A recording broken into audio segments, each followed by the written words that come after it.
ধৈর্য তো অনেক ধরলাম, কি লাভটা হয়েছে? ধৈর্য তো অনেক ধরলাম, কি আমার উপকার হয়েছে? সহ্য করে কি জীবন যাবে নাকি?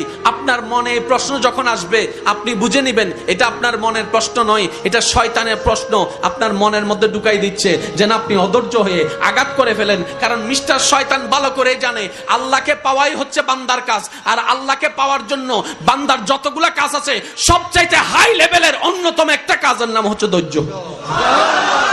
তো ধৈর্য দিলে তো আরো আপনাকে কাছে টেনে নিবে, ইতের তো ফেটরার।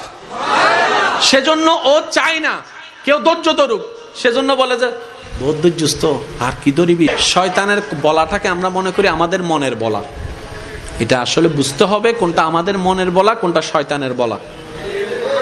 এবার আপনি শয়তানের কথাটা শুনে ছোট ভাইরে দইলা কলার সাইড দইলা মাইরা দিয়েছেন, নাক একটা ফাটাই দিয়েছেন। কার কথা শুনে? জোরে বলতে হবে, কার কথা শুনে? তাহলে দোষীকে শয়তান, দোষীকে।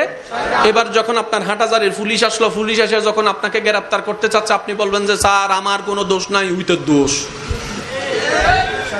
কার? শয়তানে হবু দাঁড়িয়ে কি জিরে। আমি কি বুঝাতে পারছি? ঠিক একই ক্যারেক্টারটা শয়তান হাসরের ময়দানেও করবে। আমরা যখন বলবো আল্লাহ নামাজ শয়তানে পড়তে দেয় নাই, শয়তান ডাইরেক্ট উল্টে যাবে। আমি কি বুঝাতে পারছি আমার যুবক ভাইদেরকে কথা?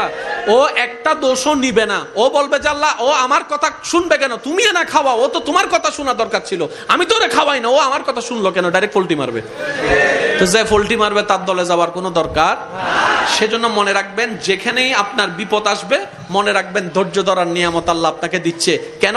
আল্লাহ আপনাকে গুনাহ মাফ করাতে চাচ্ছে, আল্লাহ আপনাকে জান্নাত দিতে চাচ্ছে, আল্লাহ আপনাকে কাছে টানতে চাচ্ছে। মনে রাখবেন যাকে রব ভালোবাসে বেশি তাকে কষ্ট দেয় বেশি, যাকে রব ভালোবাসতে চায় বেশি মুসিবতে ফেলে বেশি। আল্লাহ তুমি ভালো